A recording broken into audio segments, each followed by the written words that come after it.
This is my extrovert friend Violet. She's making us whiskey sours at a cafe because the person who actually works there, who would usually make the cocktails, hasn't arrived yet, and the barista has no cocktail training. So Violet took over. Does she know the cafe owner or the barista? No. Does she have cocktail training? Not to my knowledge. Did she then go on to negotiate a discount for us because she made our cocktails, which, by the way, were incredibly strong and was definitely not on the menu? You bet. I will never forget this moment. Extroverts are fascinating creatures. I often travel alone, but that's okay. I'm an introvert. The thought of striking up a conversation with a stranger terrifies me. I cannot imagine what it must feel like to be confident enough to tell a cafe owner that you'll just make your own cocktail. The older I get, the harder I find it to interact with big groups. This includes even my friends, never mind perfect strangers. Parties are the stuff of nightmares. Even just group chats are pure anxiety.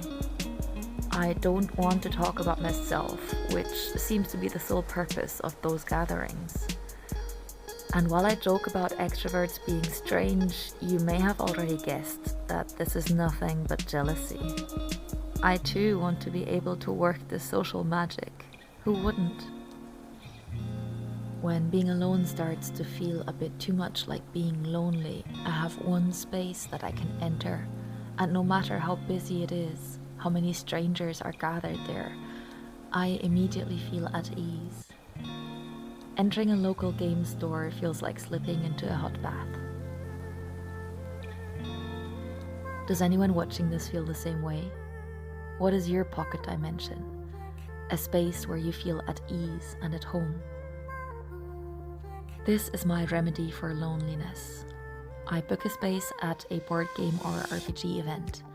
I pretend to be a creature I'm not, following rules which have mercifully little to do with real life, away from taxes, job applications, train timetables, and nutrition labels. I've been a heavily armoured pigeon cleric with a penchant for bread, always ready to soak up damage and heal my friends.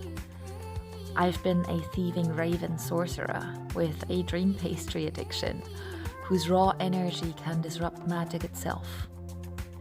Today, I am a white-scaled, snobbish dragonborn barbarian who is embarrassed about her animal urges and is keen to appear prim and proper at all times.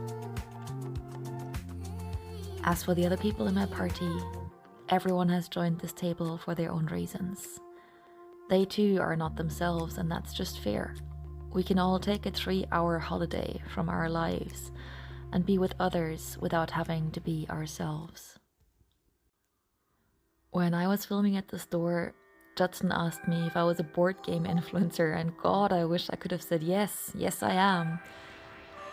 Some of you may have noticed that my content has been a lot quieter lately, and I've seen some comments asking if I'm okay, that I seem to have no energy.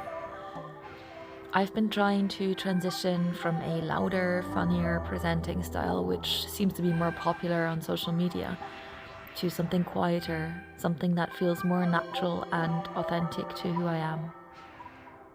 If you're still watching, then thank you for your support. And on the topic of thanking people, thank you, Judson, for a super fun night introducing Hideous Abomination to me. I can't wait to get it from my Kickstarter order. I'd also like to thank Dougal and the whole team at Ancient Robot Games in Edinburgh for setting up an amazing store in an amazing city and letting me film there. I'm looking forward to being back, and I urge everyone who's in Edinburgh to go visit them, buy games, eat cookies, and book events or tables. The link is in the video description. Finally, a huge thank you to everyone who has ever played D&D or other RPGs with me, especially all my wonderful Dungeon Masters or Game Masters who spent hours creating worlds for me to explore and goblins for us to unionize. As far as I'm concerned, you're all social magic sorcerers, and I love you for it.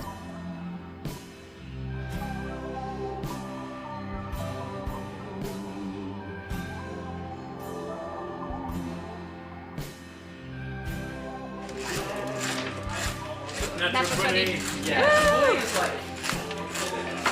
Of course, I'm filming the blinds when you're rolling a natural 20. You can do it. Like to laugh at my joke. Who do you guess that? So I'll tell you what, I didn't actually roll it. Okay.